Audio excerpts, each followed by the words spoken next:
How's it going, everybody? Blake here, and this is Rambling Movie Takes, coming at you with a review for the 2020 remake of Castle Freak, currently streaming on Shudder. Alright, so to set this movie up for you, it starts off with this young couple. They get in a car accident. The girlfriend ends up going blind. Fast forward a year later, the couple's still together, which I found to be a little weird. But maybe I'm weird for thinking it's weird. Anyways, they end up moving into this house that it's like a castle.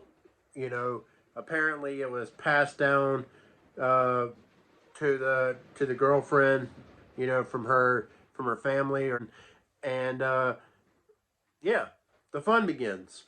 So from a technical standpoint, this movie was made well enough.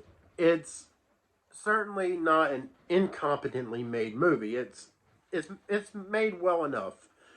The acting is, for the most part, okay, I guess. But I will say this: it is definitely one of those movies. All right, it's like a B horror movie, if you will.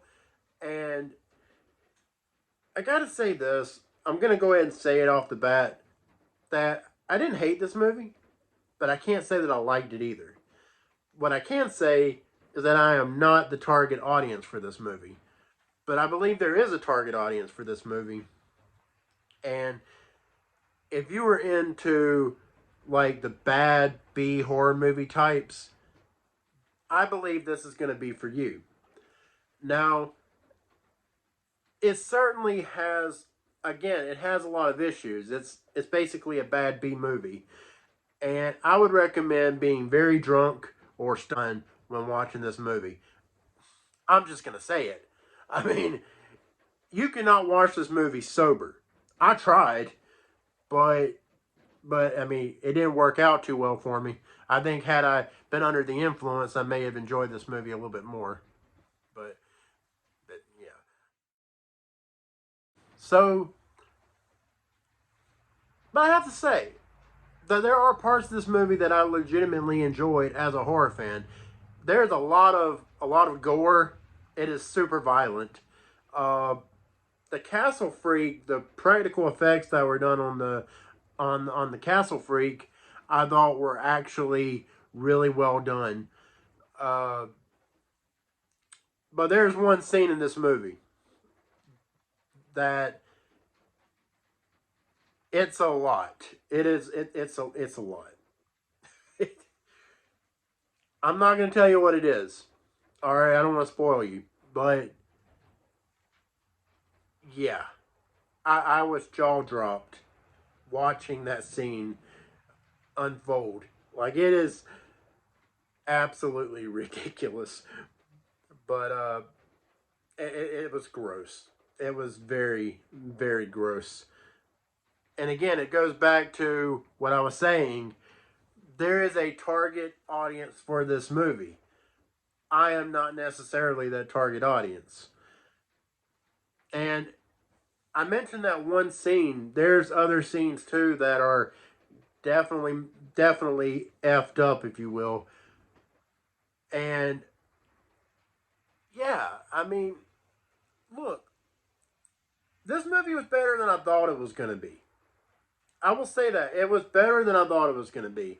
I thought it was going to be absolutely horrible, but for me at least, it was good enough for a one-time watch.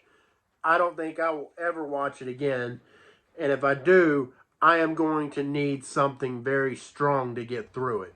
All right? I'm just saying. But yeah, it's it's it's a lot to take in for sure. It's a very brutal, grotesque, gross, basically the same thing. There's a lot of blood.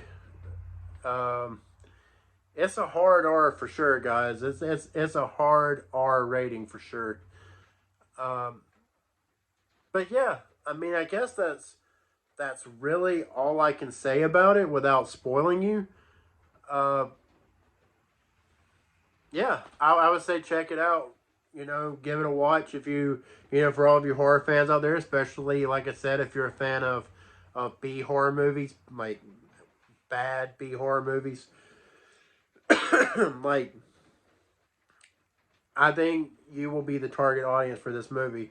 But I gotta also say that if you have not seen the original Castle Freak movie that this movie was based off of, then you should definitely watch that first, because this movie might put a bad taste in your mouth and make you not want to go back and watch the original, which would be a shame because I think that's a movie that needs to be seen by more people.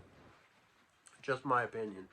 So, anyways, I'm not going to rate this movie. I don't even know where to start when it comes to rating it. I'm just going to say that for a one-time watch, again, I enjoyed it. I thought it was fun. Uh, I won't watch it again.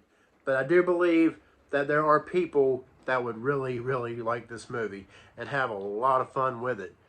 But I am not one of those people. So, yeah. I would recommend it to people that just like B horror movies that are in the so bad they're good territory or category. Alright, guys. Well, that's the review. That's all I got. I hope you enjoyed it. If you did, please give me a like, share, and subscribe. I would greatly, greatly appreciate it. It would mean so much to me. You're the best. I'm Blake, and this has been Rambling Movie Takes. Y'all have